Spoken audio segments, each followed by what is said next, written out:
Bonjour à tous, j'espère que vous allez bien. J'ai décidé de faire une vidéo spéciale aujourd'hui. D'habitude, vous savez que je présente mes miniatures 1,43e de Formule 1. Aujourd'hui, je me suis dit, plutôt que de présenter des modèles, je vais faire une vidéo qui explique comment se procurer ces modèles. Donc, je vais vous expliquer un petit peu où se les procurer, comment faire, quelques astuces. Donc, pour moi, il y a 6 points fondamentaux à prendre en compte quand on commence une collection. Bon, là, en particulier, on va rester sur la Formule 1 miniature 1,43e. Après, ça peut être pour n'importe quelle collection, hein, mais là, c'est plus axé vraiment sur les Formule 1. Donc, en premier lieu, il y a le budget. Donc, on peut pas se lancer dans une collection si on ne sait pas les moyens qu'on va y mettre dedans, combien on peut mettre par mois, par semaine, voilà. Donc, il faut vraiment établir un budget et s'y tenir surtout. Parce qu'il faut bien prendre en compte quelque chose, c'est que quand on commence une collection, on envisage, je dis une bêtise, une vingtaine de voitures, mais au bout du compte, on s'en retrouve avec le double, voire le triple. Parce que c'est une passion très prenante. Voilà, donc il faut vraiment faire un budget, s'y tenir et ne pas hésiter à faire le budget qu'on établit un petit peu plus haut que ce qui était prévu, parce qu'on tombe vite dans l'engrenage. En deuxième lieu, ça se rejoint un petit peu, mais c'est la place. Parce que, comme je l'ai dit juste avant, on commence à en vouloir une vingtaine, par exemple. Et puis, on adore ça, et puis on s'en retrouve avec 30, puis 40, puis 50. Et j'exagère pas en disant ça, hein, c'est véridique, hein. Moi, par exemple, au début, j'avais en tête de faire les 30 derniers champions du monde. Et aujourd'hui, j'en ai des centaines. Donc voilà, donc vraiment à prendre en compte la place, c'est très important. Donc la vitrine que vous allez choisir. Est-ce que ce sera une petite vitrine, une grande vitrine? Est-ce que je vais mettre ça dans le salon? Est-ce que je vais mettre ça dans ma salle, je sais pas moi comment c'est chez vous, mais ma salle de bureau, dans ma chambre? Donc voilà, réfléchissez très bien à ça. La place, la vitrine que vous allez prendre. Parce que ce serait bête d'acheter une vitrine et puis 6 mois après ou un an après, de la revendre, de devoir la revendre pour en racheter une plus grande. Parce que votre collection, je le répète, hein, mais elle va s'agrandir. Donc prenez vraiment ça en compte. En troisième point, quelle collection vous allez faire? Et c'est important de savoir, est-ce que vous allez faire que les champions du monde? Est-ce que vous allez faire que les Ferrari? Est-ce que vous allez faire que Verstappen? Voilà, c'est plein d'exemples comme ça, mais sachant que comme toujours, ça peut dévier sur autre chose. Donc ça c'est un point qu'on va développer juste après, où je vais vous dire un petit peu tous les modèles qui existent, les prix, voilà, ça va vous aiguiller un petit peu sur ce que vous pourrez faire comme collection, déjà avec ce que vous avez en tête de base. En quatrième point, ce qui est important, c'est de savoir l'entourage que vous avez. Ça paraît un peu bête dit comme ça, mais c'est très important. Parce que, je dis une bêtise, si vous avez une femme qui est pas du tout ouverte à ça, à la collection, vous allez vite tomber dans les reproches. Oui, mais ça coûte cher. Oui, mais ça prend du temps. Tu passes du temps dessus. Et voilà, je vous parle en connaissance de cause, hein. J'en rigole, mais voilà. Donc pareil, alors ça peut être le conjoint, ça peut être les parents si vous êtes un peu plus jeune ou si vous habitez chez vos parents, qui peuvent aussi vous faire voilà, des réflexions sur la place que ça prend, bon après ça dépend si vous avez de l'argent de leur part ou pas, mais de l'argent que ça va coûter. Donc voilà, votre entourage, ça paraît pas important comme ça, mais ça l'est. Faites-moi confiance. Voilà, prenez en compte ça. Consultez si possible votre conjoint ou votre conjointe, hein, enfin la personne avec qui vous vivez. Vous dites, voilà, je vais faire une collection. Voilà, on va mettre une vitrine ici. Voilà, j'ai prévu d'en avoir tant, de mettre tel budget. Et aussi la personne avec qui vous vivez, elle se sentira impliquée. Et voilà, vous ferez pas les choses comme ça au fur et à mesure. Et puis ça va agacer la personne si elle n'est pas sur la même longueur d'onde que vous. Donc ça peut arriver, sachez-le. Ensuite, en cinquième point, on va voir où, on va développer où on se procure ces miniatures. La plupart des miniatures, je vais vous dire un petit peu tous les sites, toutes les applications à avoir, enfin en tout cas que moi j'utilise et où je les ai achetées. Donc on va développer ça en cinquième point. Et en sixième point, Un point aussi très important, bah, le temps consacré parce que voilà, vous allez acheter des voitures. Donc, alors si vous faites en remise en main propre, bah, il va falloir se déplacer. Si vous faites les colis, il faudra aller au relais colis, puis après ouvrir les colis.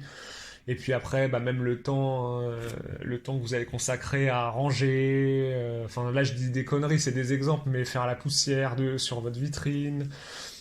Puis après, il y aura des modèles, vous allez vous lasser, vous allez les revendre. Puis après, vous allez en racheter d'autres. Donc, pareil, c'est à ne pas négliger, tout comme les points précédents que j'ai évoqués. Très important le temps que vous allez consacrer et toujours comme je vous dis voyez un petit peu à la hausse parce que tous ces que ce soit le budget, la place, le temps consacré, tout ça ça peut augmenter au fur et à mesure avec votre passion qui va sûrement grimper. Donc voilà, tout ça c'est à prendre en considération et c'est très important. Maintenant qu'on a posé les bases, on va se concentrer un petit peu sur quelle collection vous voulez faire. Alors, vous n'êtes pas sans savoir qu'il y a plusieurs constructeurs hein, à différents tarifs. Il faut aussi savoir si vous voulez des miniatures avec ou sans pilote à l'intérieur, sachant qu'avec pilote, bah, ça demandera un budget un petit peu plus conséquent.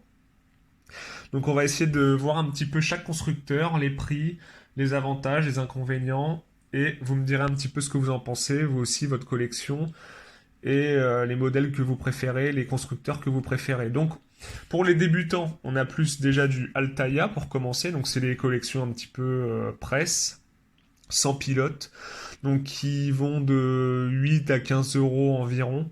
Hein, donc c'est idéal vraiment quand on commence une collection. Après, quand on n'a pas trop de moyens aussi, ça peut être intéressant. Il faut voir, il y en a certains qui ont de bonnes finitions. Il y a aussi des modèles Altaïa avec pilote qui sont pas trop chers, qui peuvent être à 15, 16, 17, 18 euros, donc ça reste raisonnable, avec une quantité quand même, un choix assez large. Ensuite, on a comme constructeur Burago, donc c'est aussi pour les débutants en collection, hein, les prix vont de 10 à 25 euros environ. Ça peut monter jusqu'à allez, 30 euros ouais, avec pilote, entre 25 et 30 euros si vous choisissez une Burago avec pilote. Sachant que sur ce fabricant, il y a eu pas mal d'améliorations. Hein. Au début, c'était vraiment pas terrible. C'était limite, on aurait pu même dire jouet. Ça paraissait un peu jouet. Et là, depuis, on va dire, 2015-2016, ils ont fait pas mal de progrès dans la finition de leur modèle. Donc ça peut être une bonne alternative à moindre coût pour commencer une collection. Voilà, il y a pas mal de modèles maintenant en plus de disponibles, surtout sur les saisons, les dernières saisons, là, 2022, 2021, 22, 23.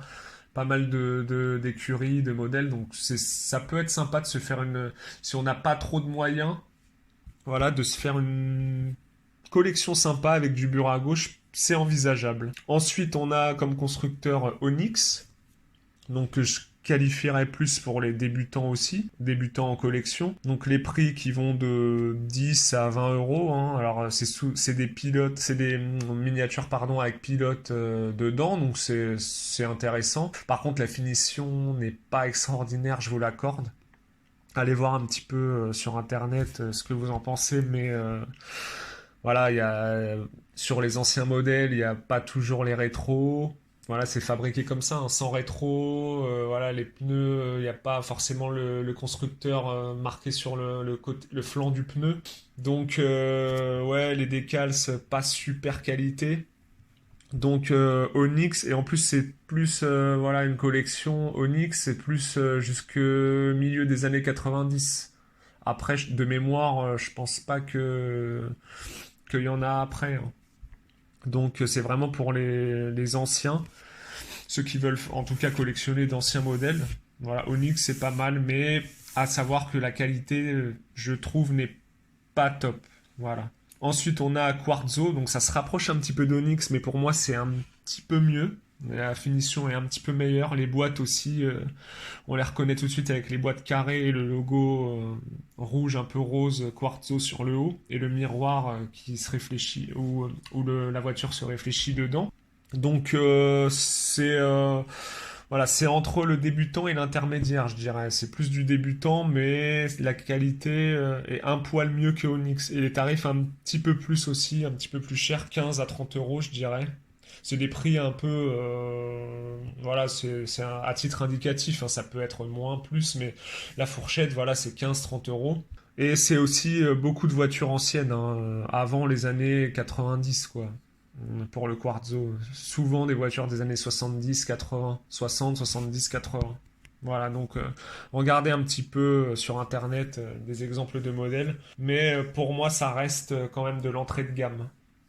Alors ensuite on passe aux Hot Wheels, alors que je qualifierais de gamme intermédiaire, hein. Il y a des modèles intéressants. Alors ça va de 15 à allez, 40 voire 50 euros. En fait ça peut monter jusqu'à même 60 suivant. En fait maintenant qu'il y a des modèles qui sont plus fabriqués, bah forcément ça coûte plus cher vu que c'est un peu plus rare. Donc vous allez les trouver sur les plateformes de revente d'occasion un petit peu plus chères, hein. Je prends comme exemple je sais pas moi, une Alonso de l'année 2013 chez Ferrari, en 43e chez Hot Wheels, bah vous pouvez la trouver à 70-80 euros. Alors que c'est du Hot Wheels à la base, ça dépasse pas les 20, 30, allez, 40 euros max. Donc, à savoir que les boîtes sont pas terribles, même si les voitures sont plutôt correctes. Les boîtes, elles ont du mal à s'ouvrir, elles s'empilent mal. Enfin, ça c'est mon avis perso, mais je pense qu'il y a beaucoup de gens qui le partagent. Dites-moi ce que vous en pensez. Mais les boîtes Hot Wheels, c'est pas terrible. Après, bon, on peut toujours changer les boîtes, hein, mais ça perd un petit peu de sa valeur et de son charme quand on change de la boîte d'origine, évidemment. Et à savoir que les Hot Wheels, petite anecdote, vu que Minichamp, la marque phare, n'a plus les droits sur Ferrari depuis 1999, bah c'est Hot Wheels qui fait, si vous voulez en gros une Ferrari à partir de 1999, bah vous avez quasiment pas le choix de passer chez Hot Wheels, quoi, si vous voulez un prix en tout cas abordable. Donc vous aurez, même si vous avez une collection, je sais pas, de tous les champions du monde de l'histoire de F1 en mini-champ, bah, vous aurez pas le choix à un moment donné d'avoir les Ferrari des années 2000 en Hot Wheels, quoi, ou en autre marque, mais en tout cas, si vous voulez une gamme intermédiaire en Hot Wheels. Ensuite, on passe au mini-champ, donc qui est pour moi la gamme standard, si on peut dire. On passe un petit peu le fabricant expert, hein. On a des modèles qui varient, j'ai mis entre 20 et 80 euros, mais c'est vraiment très très aléatoire, hein. Ça peut être. On a une miniature à l'heure actuelle où je vous parle de Sergio Pérez par exemple, qui vaut sur eBay qu'on peut trouver à plus de 1000 euros. Vous vous rendez compte? Mais là, bon, c'est vraiment un cas extrême, hein, mais bon, en temps normal, elles vont pas au-dessus de 90. Enfin, il y en a qui vont au-dessus de 100 euros, mais c'est quand même une minorité, quoi. Vous en trouvez plus à entre 20 et 80 euros. Voilà, quasiment tout ce qui se vend, c'est entre 20 et 80 euros, quoi. Il y a quelques exceptions, mais et au niveau des boîtes, bon, on a pas mal de boîtages différents. À partir de 2010, le boîtage est un peu plus grand vu que les voitures changent un petit peu de taille. Mais pour moi, Mini-Champ, ça reste la référence. Voilà, un bon rapport qualité-prix. Il y a beaucoup de choix, un petit peu sur toutes les plateformes de vente. Donc, moi, personnellement, j'ai choisi Mini-Champ. Après, j'ai quelques autres modèles, par exemple, qu'on va voir après en Spark ou autre. Mais Mini-Champ, ça reste vraiment une très bonne référence. Ensuite, on a justement Spark, comme je vous le disais, qui est une alternative à Minichamp, un petit peu son concurrent direct, si on peut dire. Bon, il y en a qui seront pas d'accord, mais je dirais que c'est à peu près le concurrent direct. Les tarifs sont un poil plus élevés, de 30 à 90 euros, même si ça peut monter pas mal aussi, comme Minichamp, suivant les modèles. Une petite surboîte vendue avec, très important, hein. Bon, les mini-champs aussi, on a des surboîtes sur certains modèles, mais pas tous. Mais sur les Spark, sur quasiment l'intégralité de mémoire, on a de la surboîte. Donc c'est la petite boîte en carton qui va dessus. Et sans cette surboîte-là, ça perd déjà pas mal de valeur. Donc bien faire attention à garder les surboîtes en carton. La finition est de très bonne facture, tout comme Minichamp, hein. J'ai remarqué, mais ça c'est mon avis perso, qu'elle supporte un peu moins bien le transport. Voilà, quand on commande sur Internet et voilà qu'on se fait livrer, même si le vendeur a bien protégé la miniature avec du papier bulle et tout, bah ça peut arriver qu'il y ait un petit élément, voilà, qui se détache ou quoi. Bon, c'est rare, hein, mais je trouve que c'est un poil bien que Minichamp au niveau de la solidité, on va dire. Minichamp, j'ai très très très rarement de problème. Bon, Spark aussi, hein, mais j'ai déjà eu au moins deux trois problèmes. Voilà pour Spark. Ensuite, on a Looksmart, donc qui est spécialiste plus dans les voitures italiennes, hein, de collection. Donc en l'occurrence pour votre collection de Formule 1, bah, ce sera la marque Ferrari, hein, puisqu'il n'y a que ça. Voilà, chez Looksmart. Donc c'est un modèle, enfin c'est un fabricant, je dirais, que je qualifierais d'expert un petit peu comme Spark et Minichamp, voilà, pour ceux qui ont une collection un peu plus avancée, on va dire, voilà, qui ont un budget un peu plus conséquent aussi, puisqu'il faut compter entre, j'ai mis la fourchette 80-130 euros, mais c'est pareil, c'est vraiment à titre indicatif, ça peut être plus ou moins.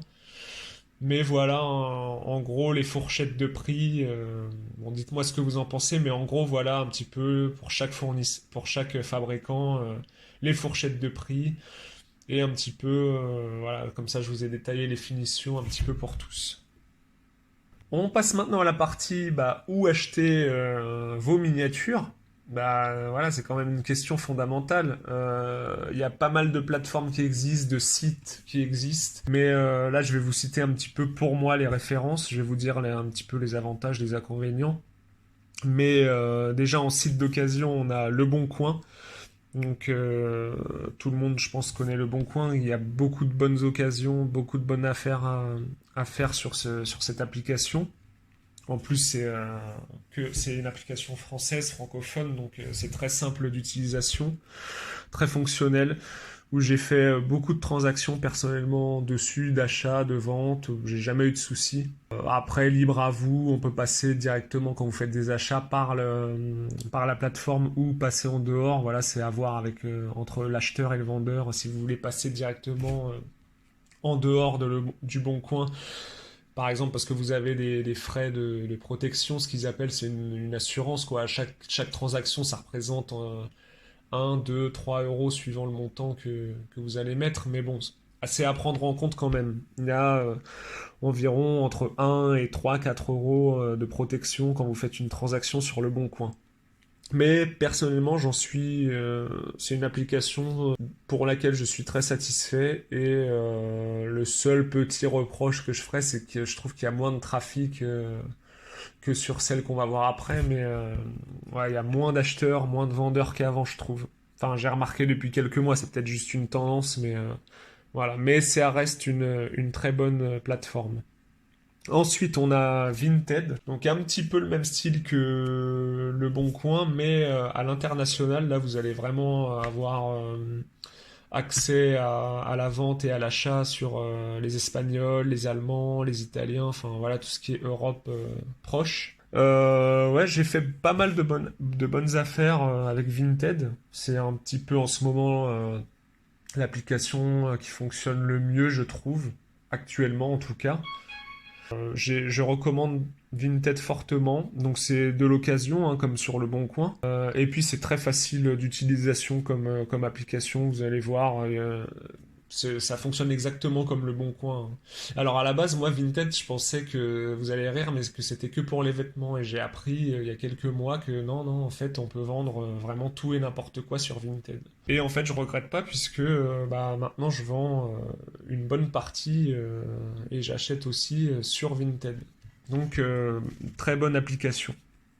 Ensuite, on a eBay. Donc tout le monde connaît eBay, hein, plateforme internationale. Alors eBay, il y a des vendeurs qui vendent du neuf, de l'occasion, il y a un petit peu de tout. J'ai remarqué qu'on vend plus de voitures chères et on achète plus de voitures chères entre guillemets sur eBay, donc celles qui valent plus de 50, 100, 150 euros, voire même plus. C'est plus sur eBay que sur Le Bon Coin et Vinted par exemple. Alors le seul point négatif que je dirais sur eBay, c'est quand même un gros point négatif, mais bon, c'est les commissions de 10%. C'est quand même énorme, hein. Si vous vendez une voiture à 60 euros, par exemple, bah, eBay prend 6 euros, donc c'est vraiment pas négligeable. Donc quand vous mettez vos annonces sur eBay, donc prenez ça bien en compte parce que bon, vous allez perdre 10% de votre vente. Voilà. Mais ça reste une très bonne plateforme, très sûre, et où on peut faire quand même de très bonnes affaires et faire de bonnes ventes également. Ensuite, vous avez le site, l'application belge Deuxième Main que je connaissais pas, que j'ai connu il y a pas très longtemps via voilà le bouche à oreille. Alors c'est de l'occasion, c'est l'équivalent du Bon Coin mais en Belgique. Je trouve que c'est très bien pour acheter. Il y a de très bonnes affaires dessus. Par contre, pour vendre, j'ai jamais rien vendu sur deuxième main. Alors c'est peut-être moi qui m'y suis mal pris, hein, mais bien que je ne pense pas, puisque toutes mes annonces sont faites à peu près de la même façon sur toutes les plateformes. Mais je trouve que c'est un petit peu plus compliqué de vendre sur deuxième main. Par contre, acheter, j'ai fait de très bonnes affaires dessus, même si on n'a pas énormément, quand on tombe sur une bonne affaire, c'est une très bonne affaire. Voilà, bon à savoir. Ensuite, on a Rakuten, plateforme très connue aussi à l'international, qui vend avec des vendeurs un peu comme eBay qui vendent du neuf et de l'occasion. Par contre, très peu de modèles disponibles comparé à par exemple eBay ou les autres, Le Bon Coin, Vinted. Donc c'est pas sur ce site-là que vous allez faire les meilleures affaires, je dirais. Après, chacun libre à lui de voir un petit peu ce qu'il en pense, mais personnellement, je trouve que voilà, je l'ai cité dans les exemples de sites où on peut faire des transactions, mais il n'y a vraiment pas beaucoup de choix. Et pareil, si vous mettez en vente, il n'y aura pas énormément d'acheteurs. Donc voilà, mais bon, vous pouvez toujours essayer, ça coûte rien. Ensuite, on passe plus au neuf. Donc on a Automoto Miniature, le site, donc qui vend que des produits mini-champs. Donc c'est un site belge, des produits neufs.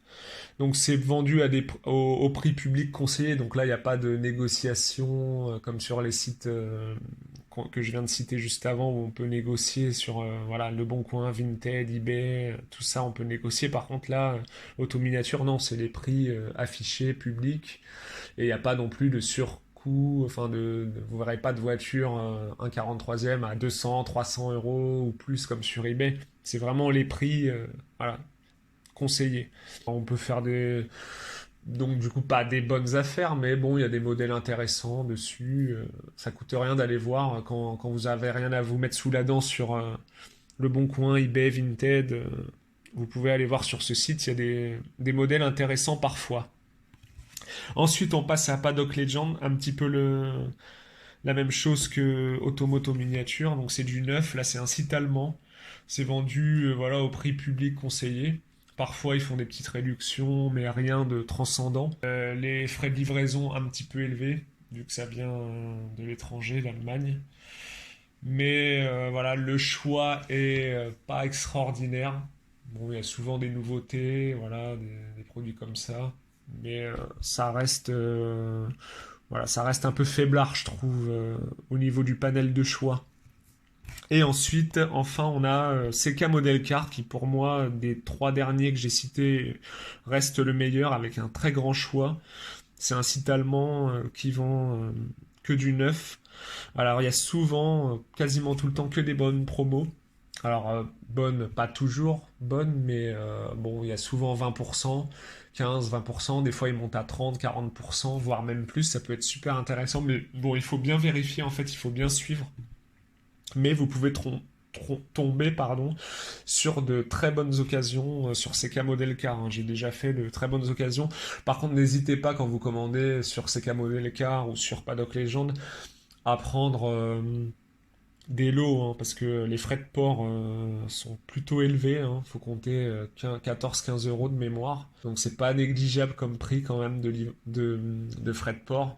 Donc un conseil que je peux vous donner quand vous achetez voilà, sur ces sites, quand vous avez des bonnes promos et que vous achetez, bah, essayez d'en prendre 2, 3, 4. Enfin après ça dépend du budget, c'est toujours pareil, mais d'en prendre plusieurs en même temps pour pouvoir voilà, justement faire les meilleures affaires possibles. Voilà un petit peu le résumé pour toutes les plateformes d'achat, mais pour moi, le meilleur, ça reste le podium, reste Vinted, eBay et Le Bon Coin. Voilà, pour moi, ça reste trois valeurs sûres, même si sur les autres, vous pourrez faire des affaires sympas aussi par moment. Et bien voilà, ainsi s'achève cette vidéo. J'espère avoir répondu à toutes vos questions. Si ça vous plaît, dites-le moi. Laissez-moi vos messages si vous avez des questions ou quoi. Si ça vous plaît, de toute façon, j'hésiterai pas à faire une suite, à approfondir un petit peu plus le sujet parce que là, bon, c'était un petit peu un tuto de base, je dirais. Mais il y a encore beaucoup de choses à évoquer sur le sujet. En tout cas, dites-moi ce que vous en pensez. N'hésitez pas à liker, vous abonner et du coup aller voir les autres vidéos sur les champions du monde que j'ai faites et les vainqueurs de Grand Prix, les écuries. Enfin, il y en a des centaines, hein. Du coup, vous allez un petit peu voir ce que j'ai réussi à voir grâce justement à toutes ces plateformes et à tous les conseils que j'ai prodigués. Et je vous dis à bientôt et portez-vous bien. Merci.